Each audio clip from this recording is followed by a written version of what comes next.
우리가 함께 나누실 말씀은 갈라디아서입니다. 갈라디아서 5장 22절에서 23절.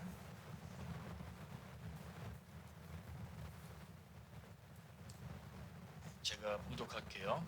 오직 성령의 열매는 사랑과 희락과 화평과 오래 참음과 자비와 양성과 충성과 온유와 절제니 이 같은 것을 금지할 법이 없느니라.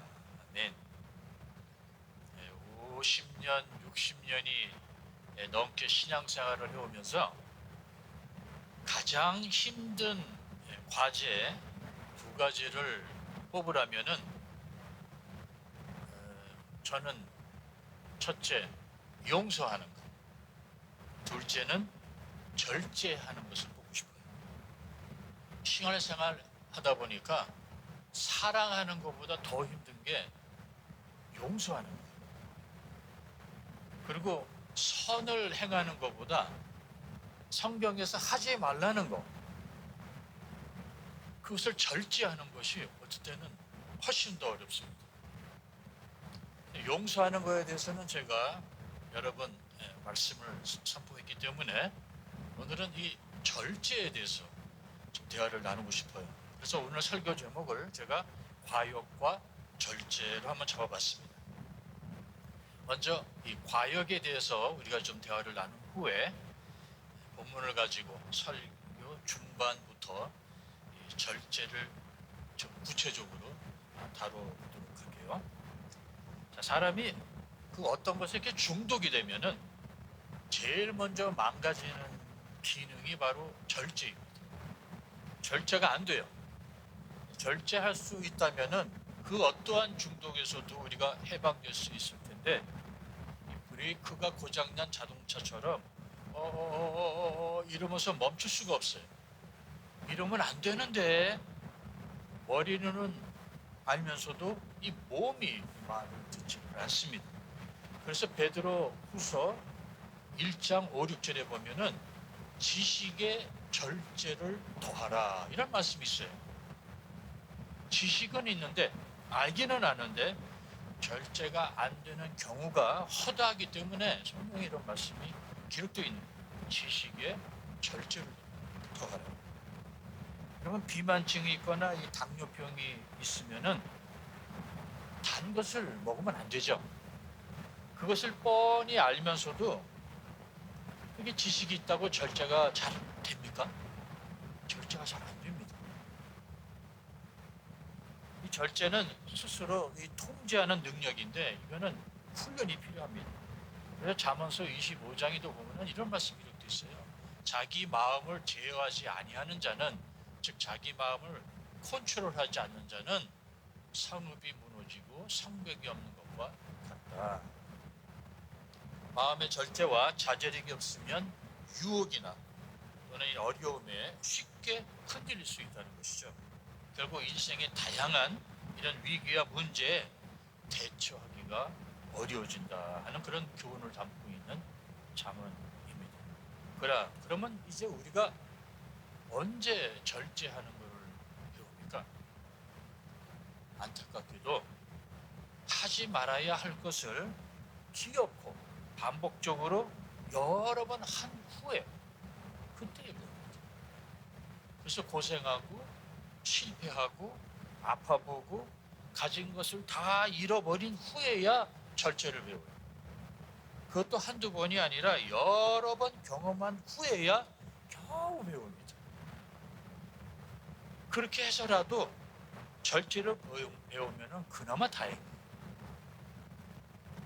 그래서 나이가 먹으면 그나마 우리가 좀 지혜로워지는 이유가 어느 정도가 좋은지, 어느 때가 적당한지를 그동안 겪은 많은 실수를 통해서 터득하기 때문입니다.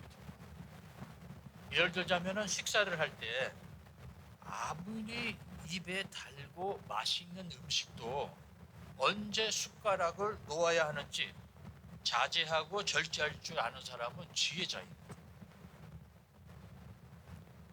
저 미국 캘리포니아 라스베가스, 우리가 잘 아는 도박의 도시, 그 라스베가스에 가면은 도박을 직업으로 삼고 도박으로 먹고 사는 사람들이 있다고 그래요.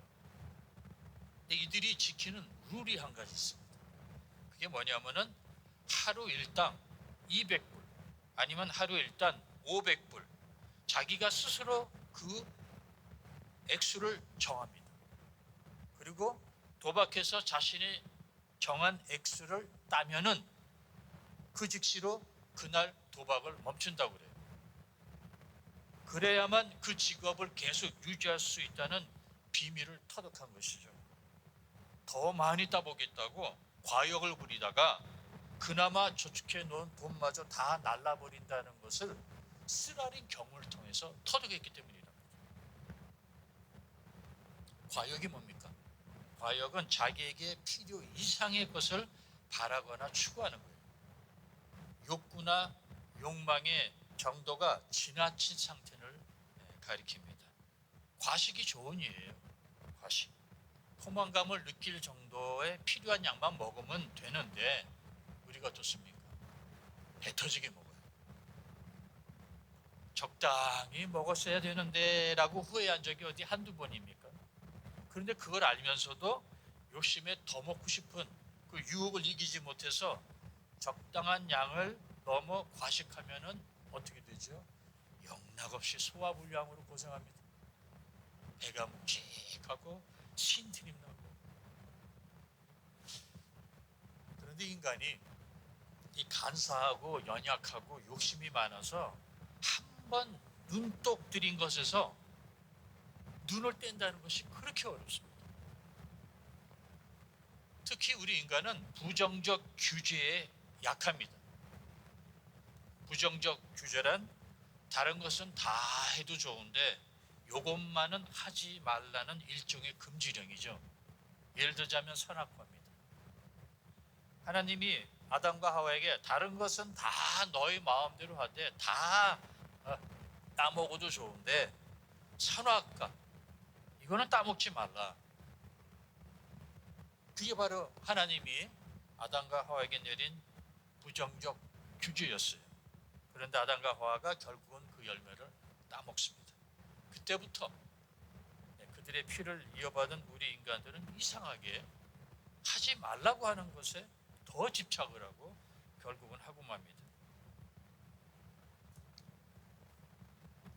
저도 당뇨가 있어서 약을 하나씩 복용하고 음식 조절을 합니다. 이 당뇨병에 안 좋으니 의사들이 요것만은 먹지 말라고 하는 것들 이상하게 다 맛있어요. 다 맛있는 거예요. 초콜릿 맛있죠. 아이스크림도 맛있죠. 국수, 빵, 과일, 흰 쌀밥 하여튼간 이 탄수화물이 들어간 것은 다 맛있어요. 먹으면 안 되는데 하면서 먹습니다. 그것도 적당히 먹으면 그나마 괜찮은데 지나치게 먹습니다. 여러분 뭐든지 지나친 것은 안 좋아요. 아무리 좋은 것도 적당히 해야 되는데 너무 과하고 지나치면 부작용을 일으킬 수밖에 없습니다. 여러분 운동하시죠? 운동 좋습니다. 근데 그 운동도 너무 과하게 하면은 오히려 몸매나 건강을 해치게 돼 있어요. 지나친 운동 이거 한번 보세요. 근육을 키우려고 운동하는 거 좋죠. 남자들의 욕망이죠. 너무 많이 하다 보니까 저게 징그럽게 돼요. 몸매가 완전히 저걸 보고 야 멋있다 할 사람은 없을 겁니다.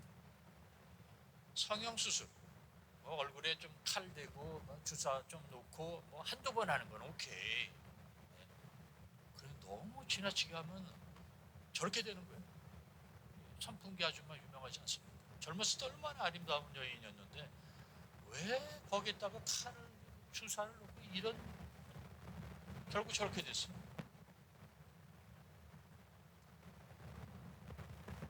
뭐든지 적당한 것이 건강하고 행복하게 사는 비결입니다. 여러분 재물도 적당하게 소유하는 게 좋아요. 그래서 성경에 보면 부자가 되려고 너무 그러지 말라고 그러지 않습니까? 성경에 나와 있어요. 그래서 잠언서에 우리가 잘 아는 성경 말씀 뭐라는 것입니까? 나를 가난하게 마옵시고 부하게도 마옵시고 오직 필요한 양식으로 남을 먹여주시옵소서라고 하나님께 간구하지 않습니다. 여러분, 지식이나 지혜도 적당한 게 좋습니다. 과하면요 삶이 고달파져요. 잠언서 25장 16절에 이런 말씀이 있어요. 너는 꿀을 보거든 조카리만큼 먹고 과식함으로 토할 것 유니라 이런 말씀이었어요. 여러분, 적당히 먹으라는 증거죠. 꿀과 같이 단 성경 말씀도 그렇습니다. 적당히 드셔야 돼요. 맛있다고 한꺼번에 그냥 너무 지나치게 드시면요 오히려 부작용이 일어납니다. 신앙생활도 너무 지나치게 잘하려고 하지 마시기 바랍니다. 너무 지나치게 하려다 보니까 극단주의나 아니면 사이비 종교에 빠지게 되는 거예요. 아니면 괜히 교회에서 바리새인이 되어가지고 남을 정죄합니다. 전도서에 그래서 지혜자 솔로몬이 이런 말을 해요. 지나치게 의인이 되지 말고 또 지나치게 지혜자가 되려고 하지도 말아라. 스스로 패망한다. 삶이 고달파진다는 거예요.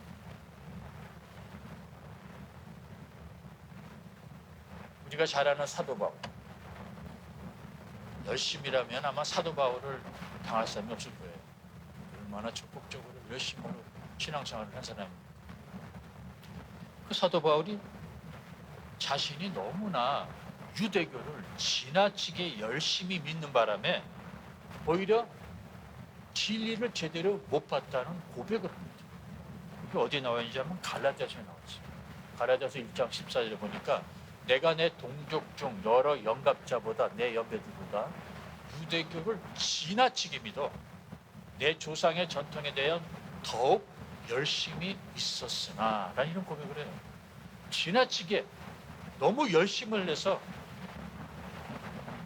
신앙생활 하다 보니까 오히려 진짜 율법의 본질을 놓친 거예요. 이런 고백을 사도 바울이 합니다. 융통성 없이 너무 옳은 것만 따지고 법만 따지다 보면은 더 큰 것을 놓칠 수가 있다는 것이죠. 여러분, 현장에서 가늠하다 잡혀온 여인, 율법대로라면 어떻게 해야 됩니까? 돌로 쳐 죽여야 돼요. 근데 예수님이 그녀를 돌로 쳐 죽였습니까? 아니에요. 그를 용서해 주죠. 왜? 율법의 본질은 징벌, 때리고 죽이는 것이 아니죠. 사실 율법의 본질은 회복입니다. 관계를 회복시켜 주기 하는 거. 특히 교리를 가지고 논쟁을 벌이는 거 도움 안 됩니다. 교리로 논쟁을 하는 사람들을 보면요, 대부분 자기 똑똑하다는 것을 증명하고 과시하기 위해서 하는 사람들이에요. 자기가 이미 가지고 있는 어떤 그런 컨셉트를 남에게 잉뽀잉 하려니까, 강요하려니까 일부러 자꾸 일으켜요. 논쟁을 일으켜요. 디도서 3장 9절에 보면은 어리석은 변론과 족교 이야기와 분쟁과 율법에 대한 다툼을 피하라고 나와 있어요. 이것은 무익한 것이라 그렇게 기록되어 있습니다. 여러분, 제가 항상 말씀드렸죠. 성경은 상식적인 책입니다. 여러분, 십계명 보세요. 십계명에 무슨 교리적인 보충 설명이 필요합니까? 간음하지 말라, 도둑질하지 말라, 살인하지 말라, 이웃의 집에 탐내지 말라. 이건 너무나도 상식적인 계명들이에요. 이건 설명이 필요가 없어요. 그대로 순종하면 살면 돼요. 이거 순종하고 살아도 우리 평생 시간 다 보냅니다. 자, 여러분이 믿음의 근육을 키우고자 하는 그 욕구와 욕망 너무 좋습니다.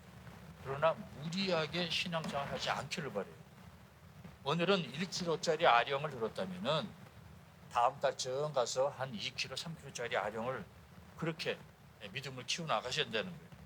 하나님의 말씀도 적당한 양을 매일 조금씩 섭취하시기 바랍니다.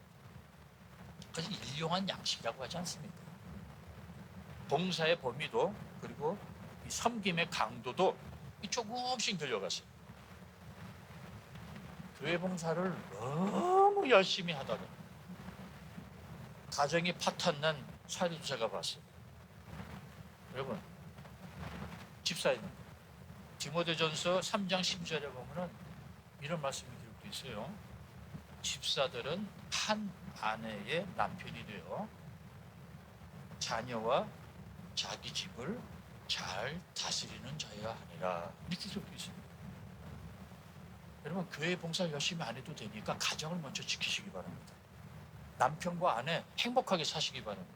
자녀들 잘 교육하시기 바랍니다. 그게 더 중요해요.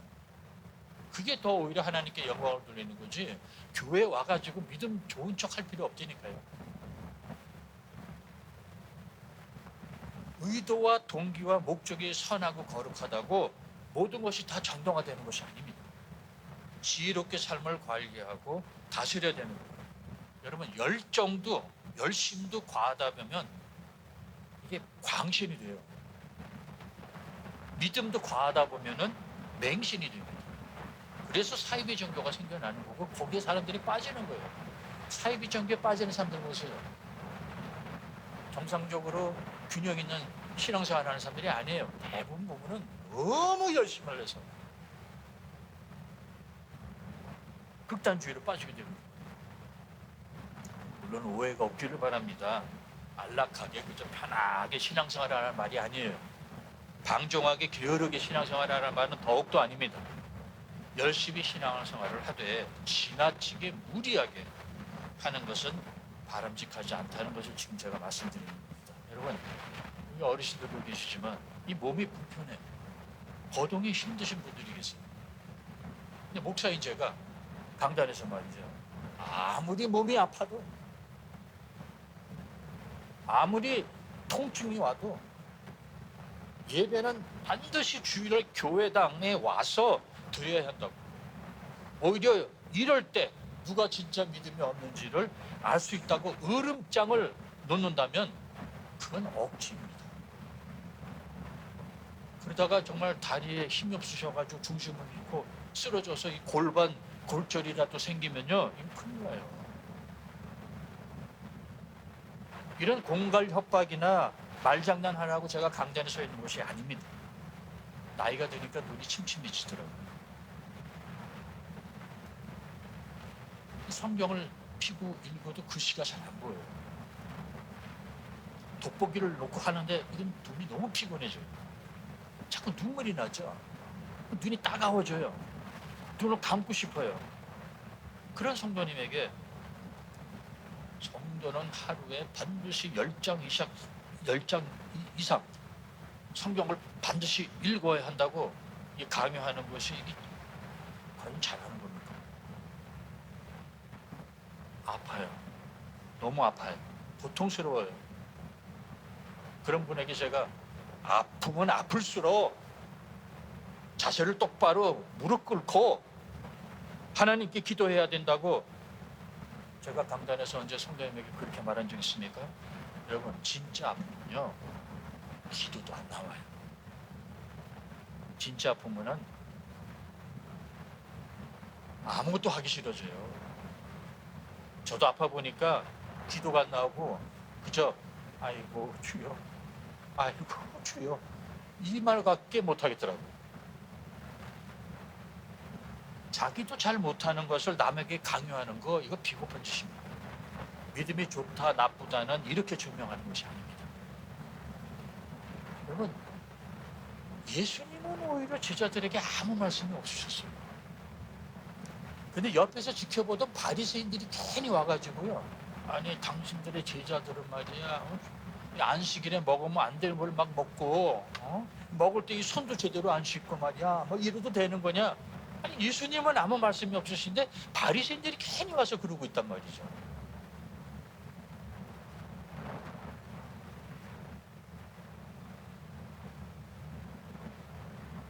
성경에 나와 있지 않습니까? 싱이면 싱이고 넝이면 넝입니다. 근데 거기다 대고 누가 생뿌립니다. 나는 절대 이렇게 안 할 것이고 나는 반드시 이렇게 할 것이야. 왜 자기 스스로 울타리를 치시며, 그리고 왜 자기 스스로 쳐놓은 울타리에 갇혀서 자유함을 누리지 못하는 어리석은 행동을 취하시고. LA에 있는 어느 교회 목사님이 강단에서 하루는 새벽에 졸릴수록 더욱더 교회에 와서 새벽 기도에 참석하고 열심히 기도해야 된다고. 설교 시간이 그랬다는 거예요. 근데 그 교회에 밤에 나가서 새벽 빌딩 청소를 하는 집사님이 한 분이 계신댔어요. 그 집사님이 그 목사님의 말을 듣고서 밤 늦게까지 새벽 일하고 이제 집에 빨리 가서 자야 되는데, 그 목사님이 하신 말씀 때문에 가야지. 스스로 다짐을 했대요. 내가 1년 동안 내가 새벽 기도를 한 번도 안 빠지고, 약간 새벽에 교회 차를 몰고 가다가 운전하다가 한번 조는 거예요. 그러다가 후리에서 큰 사고가 난 거예요.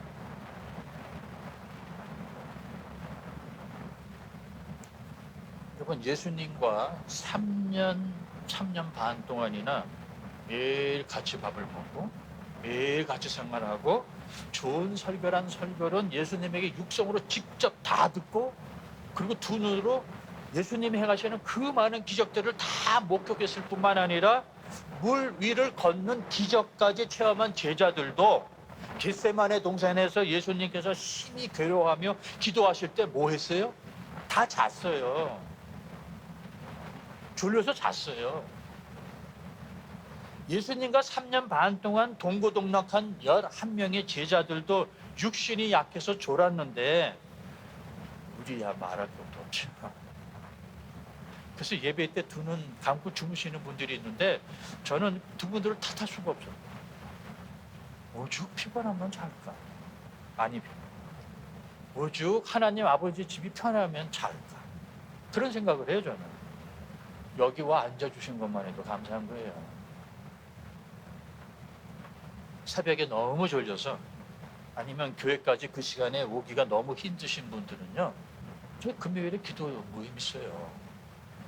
금요일에 7시에 중보 기도 모임도 있고요. 그다음에 8시 반에 찬양 기도 모임도 있어요. 그때 오시면 돼요.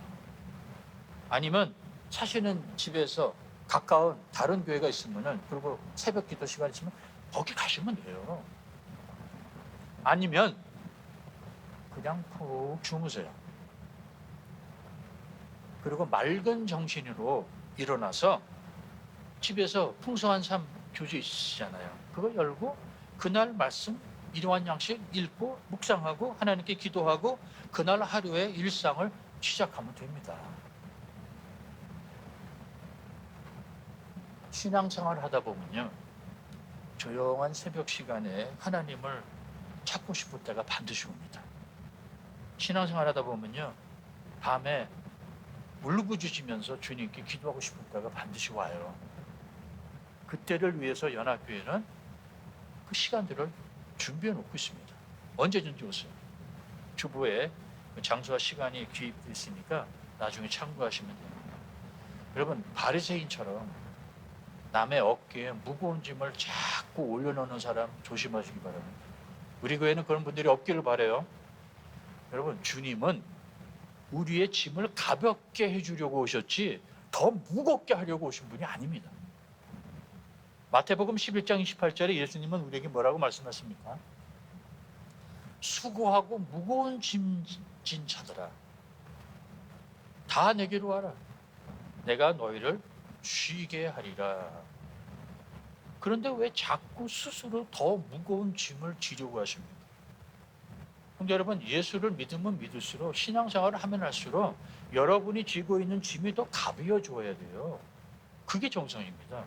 근데 자꾸 더 무거워지면 그건 뭐가 잘못된 거예요.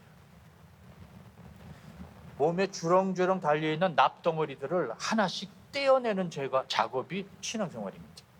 그래서 무거운 욕심의 납덩어리를 버리고 탐심도 버리고 체면, 권위주의, 인종차별, 또 편견, 또 쓸데없는 상대적 박탈감 이런 것들을 다 떼어버리고 가벼워지는 것. 이게 정말 예수님께서 성도님 살기 바라는 그런 삶이랍니다. 주일날 교회에 나오시는 성도님의 발걸음은 마음은 가볍습니까? 아니면 무겁습니까? 어떤 분들은 교회 올 때 주일날 무겁대요, 마음이. 왜? 할 게 너무 많아. 예배 드리고 그다음에 식당 가서 봉사해야 되고 그다음에 무슨 회의 있어, 무슨 공부 있어, 뭐 있어. 주일날 휴식이 아니라 집에 가면은 녹초가 돼버립니다. 저는 직업이 목사니까 주일은 제가 일하는 날이에요. 그래 저는 괜찮아요. 그래도 성도님은 6일 동안 열심히 하시다가 주일날 하루는 정말 마음과 육신에 쉼으로 들어 나와야 되는데 교회 나오는데 무겁대요, 마음이. 뭐가 잘못된 겁니다.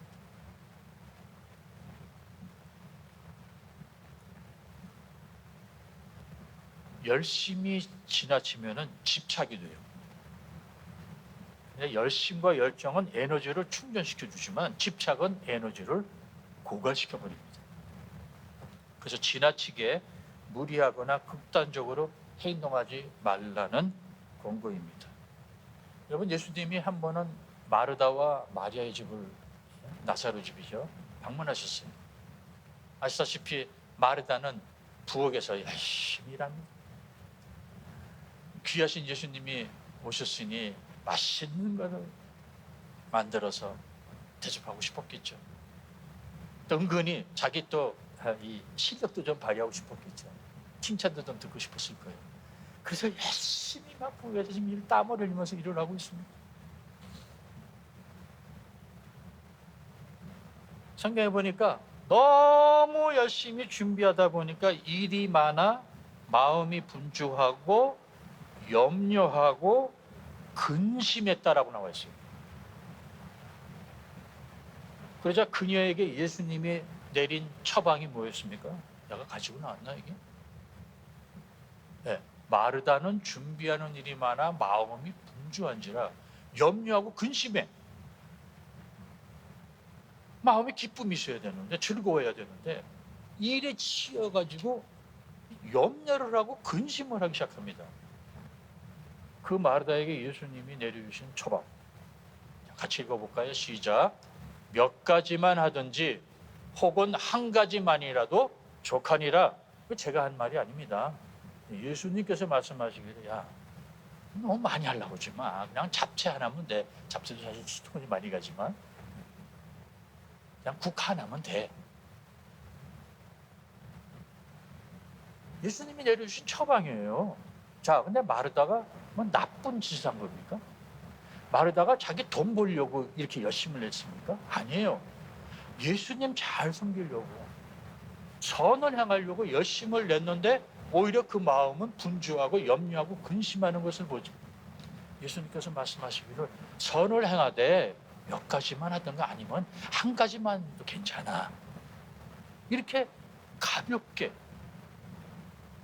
예수님께서 마르다의 마음을 그 무거운 짐으로부터 해방시켜줬다는 거예요.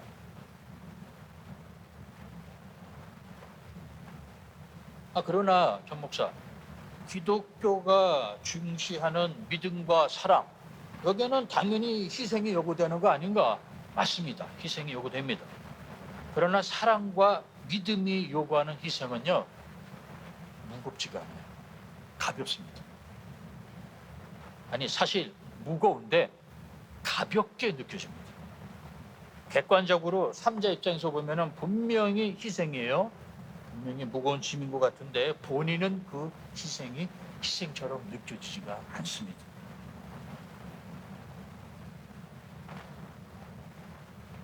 기독교의 희생은 희생인 줄 모르고 감수하는 특징이 있어요. 이 강요당하는 희생은 무겁습니다. 그러나 자발적인 희생은 오히려 희망과 기쁨을 가져다 주기 때문에 가볍습니다. 그래서 사도 바울과 제자들이 감옥에서도 찬양이 입에서 흘러나온 거예요. 마음에서 감사함이 넘쳐난 겁니다. 아프지가 않아서가 아니에요. 아픕니다. 힘들지가 않아서가 아니에요. 힘듭니다. 그런데 희망이 있기 때문에 내일의 기쁨을 바라보면서 오늘의 고난과 고통이 희생이라고 생각되지 않고 과정이라고 여겨지기 때문이라는 거예요. 이 진리를 잘 표현한 게 바로 예수님이 하신 십자가 아닙니까? 기쁨을 위하여 십자가를 참으셨다. 이렇게 나와 있지 않습니까? 운동선수가 올림픽에 나가서 금메달을 따는 그 기쁨을 앞당겨 상상하면서 오늘의 그 고된 훈련 연습에 기꺼이 기쁜 마음으로 임할 수 있는 것이 바로 이 똑같은 이치 때문이지 아닙니까?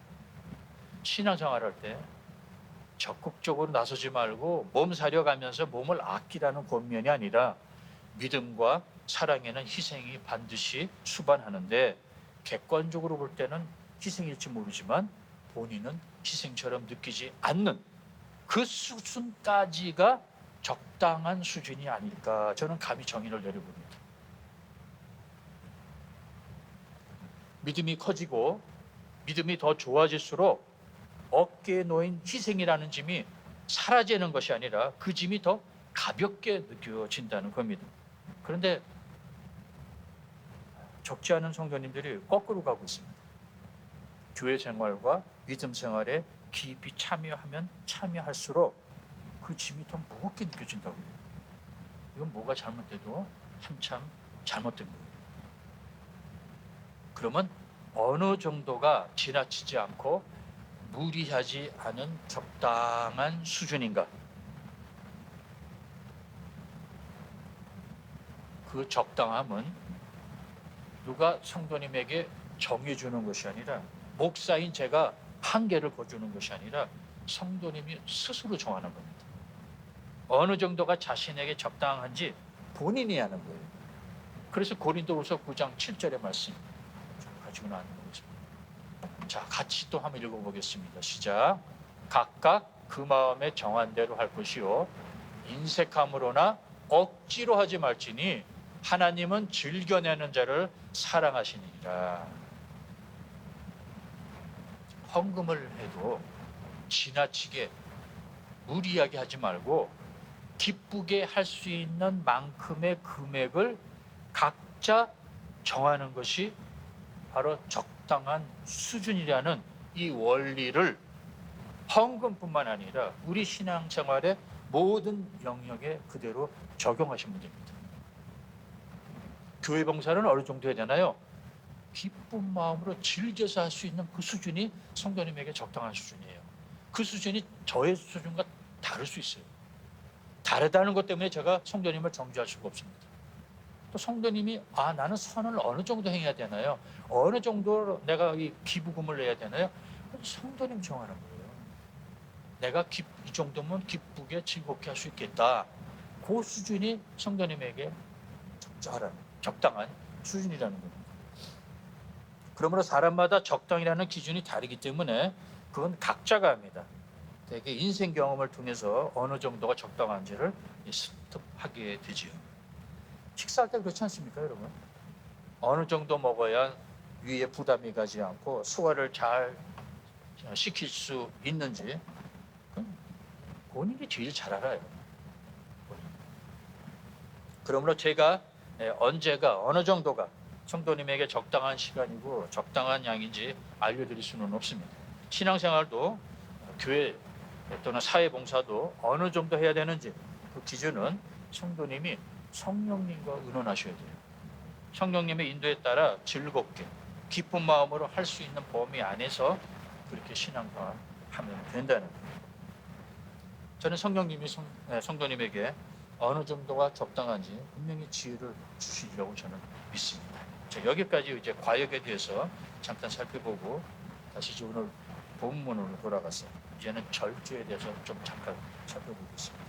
갈라디아서 5장 22절 보더니 성령의 열매 9가지를 쭉 듣면서 절제가 제일 나중에 언급이 돼요.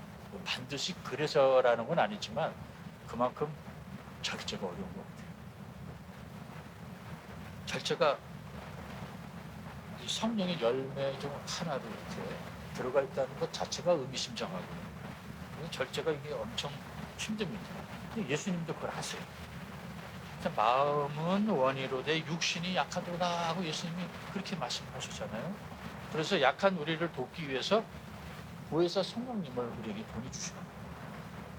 그래서 오죽하면 이 절제가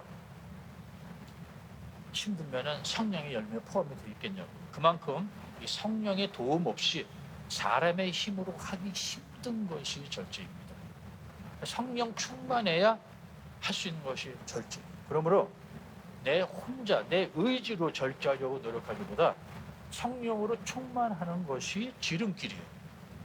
그래서 절제가 잘 안 돼서 이렇게 범민하고 계신 성도님의 해결책은 성령 충만함. 성령 충만하면 절제가 가능해지는데 두 가지 방법으로 성령님이 우리가 절제할 수 있도록 도와주세요. 오늘은 이 두 가지 방법에 대해서 말씀을 드리고 마치도록 하겠습니다. 먼저 성령 충만하면은 일어나는 현상이 자족의 기대치를 낮춰줍니다. 이게 무슨 말이냐면 과거에는 남과 비교해 보면서 더 많이 가지고 더 높이 올라가고 더 많이 누려야 자족할 줄 알고 계속 앞만 보고 달려갔는데 성령 충만해지니까 자족하기 위해서 그렇게 많은 물질과 권력과 성취가 필요 없다는 것을 터득하고 지금 가지고 있는 것으로도 지금 내 위치에서도 지금의 성취감으로도 얼마든지 자족할 수 있다는 것을 알게 된다는 겁니다. 예전에는 내가 10개가 있어야 만족할 줄 알았는데 성령 충만하고 보니까 이제는 2개만 가지고도 자족하게 되는 거예요. 그러니 절제가 가능해집니다. 10개를 가지려고 달리던 발걸음을 중단할 수 있게 된 것이에요. 즉 마음의 입구로 들어오는 욕구와 욕망의 양이 줄어듭니다. 유입량을 줄여주시는 거예요. 성령님께서. 자, 그런데 자유주의, 극단, 자본주의에 살고 있는 이 세상에서 이 오감을 통해 들어오는 외부 자극을 차단한다는 거 엄청 힘듭니다, 여러분. 그렇죠? 다 경험해서 아시겠죠? 이 오감을 통해서 들어오는 이런 많은 이런 유혹들, 이런 것들을 차단하려고 하는 시도는요, 별로 효과적이지 않아요.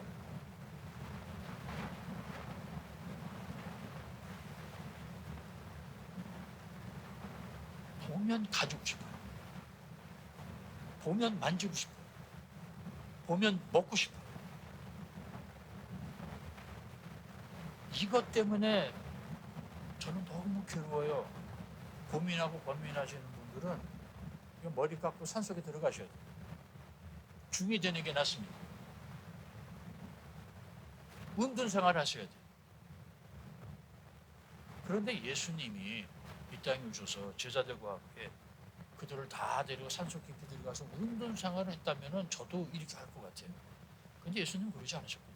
예수님은 성경에 보니까 이 동네 저 동네 돌아다니면서 복음을 전파하고 병자를 치유하시고 하셨단 말이에요.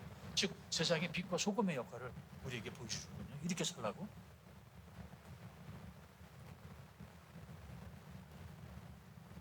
그래서 성령님께서 절제를 할 수 있는 두 번째 방법을 우리에게 소개해 주십니다. 들어온 것을 못 막겠다. 그러면은 출구를 열어놔야 돼요. 입구는 열려 있는데 출구를 닫아 놓으면은 내 마음에 들어온 욕구와 욕망이 쌓이고 쌓여서 결국은 과욕으로 변합니다. 절제를 흘러 들어오는 것을 막는 것으로만 이해하고 실행하려면 어려워져요. 절제는 다른 물꼬를 트는 겁니다. 이 메커니즘을 예를 들어서 이렇게 설명해 볼게요. 자, 이게 물탱크입니다. 물탱크를 보면은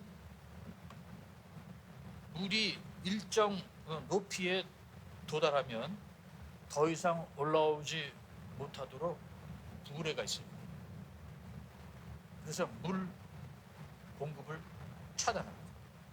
이렇게 필요 이상으로 차는 것을 막는 것을 절제라고 해요. 그런가 하면 부레 대신에 그냥 파이프가 있어요. 이걸 오버플로우 파이프라고 불러요. 영어로는. 물이 넘치지 않도록 이 구멍을 통해서 물을 흘려내보내는 장치입니다. 이것 역시 물이 물탱크에 필요 이상으로 차는 것을 막는 절제의 또 다른 방법입니다. 이 두 가지 방법을 다 사용해 보시기를 권장합니다. 하던 일을 우리가 중단해야 할 때가 있어요. 그게 탐식이든 탐욕이든 너무 과하면 멈춰야 할 때가 있습니다. 근데 멈추는 것이 잘 안 된다. 그러면 그 에너지를 다른 곳으로 흘려내 보내야 한다는 것이에요. 운동도 좋고 독서도 좋고 휴식도 좋습니다. 그러나 내 마음의 욕구나 욕망이 적당한 수준을 넘어 과욕이 되기 전에 초과되는 양을 선한 쪽으로 흘려내 보내는 것이 바람직하다는 거예요. 그래서 하나님이 기뻐하시는 일에 몰두하는 겁니다. 바로 이 작업을 성령님께서 도와주십니다. 선한 일이란 뭔가 하나님을 기쁘게 드리는 일이에요. 성령 충만하면 선한 일이 하고 싶어져요. 그러므로 성령 충만하여 선한 일, 즉 하나님이 기뻐하는 일을 하다 보면은 저절로 절제가 가능해집니다. 담을 쌓아 욕망이 들어오는 입구를 막는 것도 절제지만 어차피 오감을 통해서 들어온 욕망이 과욕으로 넘치지 않게 물꼬를 터서 흘려내보는 그 절제. 저는 이 방법이 21세기를 사는 우리에게 더 효과적이라고 믿습니다. 로마서 12장 21절에도 보면은 악에게 지지 말고 선으로 악을 이기라는 말이 있어요. 그렇죠? 그러니까 악을 악으로 보복하기보다 악은 잊어버리고 내가 선을 행하는 것이 결국은 그 악을 극복하는 방법이라는 가르침인데 이 동일한 원칙을 절제에도 우리가 적용해 볼 수 있다는 겁니다. 탐욕이나 탐욕을 막는 방법은 마음에 들어오는 욕망을 막아보려는 노력보다 일단 내 마음에 들어온 그 욕망을 선한 쪽으로 흘러가도록 자꾸 내보내는 거예요. 욕망이 내 안에 내 마음에 들어와 과욕이 되지 않도록 하나님이 기뻐하시는 선한 일들을 하는 것이죠. 그래야 욕구와 욕망이든 적당한 수준에 머물게 돼요. 초기 당뇨병과 싸우는 방법은 두 가지죠. 입으로 들어오는 음식을 조절하던가 아니면 적당한 운동을 해야 됩니다. 먹는 것이 잘 조절이 안 된다. 다른 방법 없어요. 그러면 운동이라도 열심히 해야 돼요. 물론 두 가지 다 하면 더 효과적이겠지만 그렇기 때문에 욕망이 우리 마음과 생각에 들어오는 것을 막기가 그리 쉽지가 않습니다. 여러분. 그러나 일단 들어온 욕구나 욕망이 넘쳐서 탐욕이나 과욕이 되지 않도록 선한 운동을 하는 것은 우리의 몫입니다. 그러므로 부를 축적하고 싶은 욕망 있죠. 그 욕망을 막으려고만 하지 말고 마음속에 그 욕망이 쌓이지 않도록 물꼬를 터서 흘려보내시라는 거예요. 그래서 성경은 자꾸 재물을 나누라고 하는 겁니다. 성경이 주라, 나누라 하는 이유는 마음의 출구를 열고 부에 대한 그 욕망이 고여서 과욕이나 탐욕이 되지 않도록 흘려내 보내라는 거예요.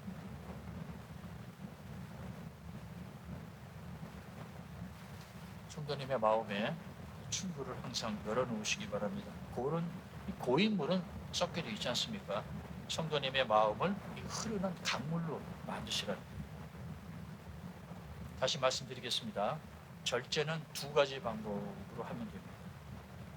과한 양의 욕구나 욕망이 더 이상 내 마음에 들어오지 못하러 입구를 막는 절제가 있는가 하면은 일단 들어온 욕망이 쌓이고 쌓여서 탐욕이나 과욕으로 변하기 전에 출구를 열어 내보내는 절제도 있다는 거예요.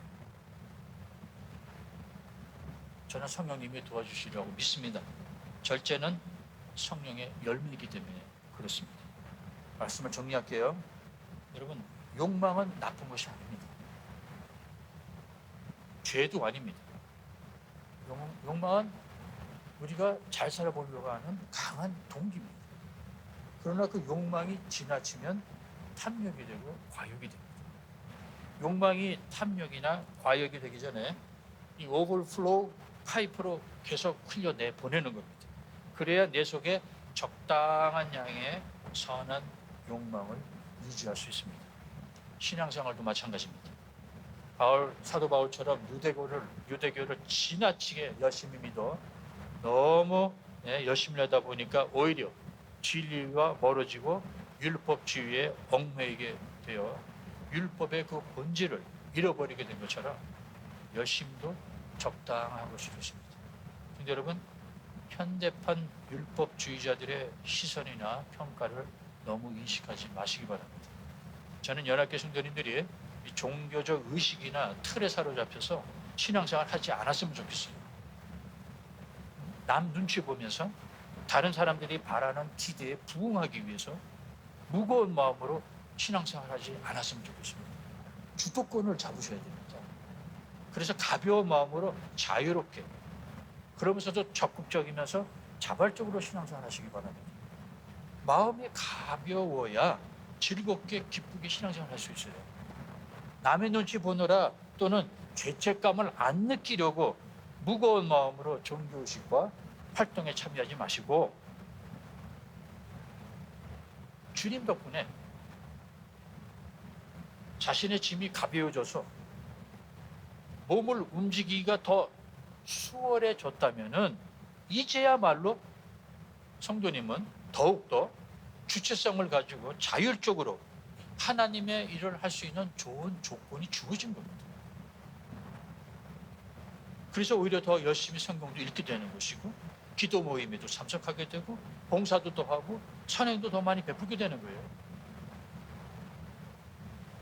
주님 덕분에 마음의 짐이 가벼워졌다면 이제야말로 남의 기대에 부응하기 위해서가 아니라 진짜 내가 하고 싶어서 정말 그래서 기뻐서 자발적으로 신앙생활 하시는 여러분과 제가 되길 주님으로 간절히 축원합니다.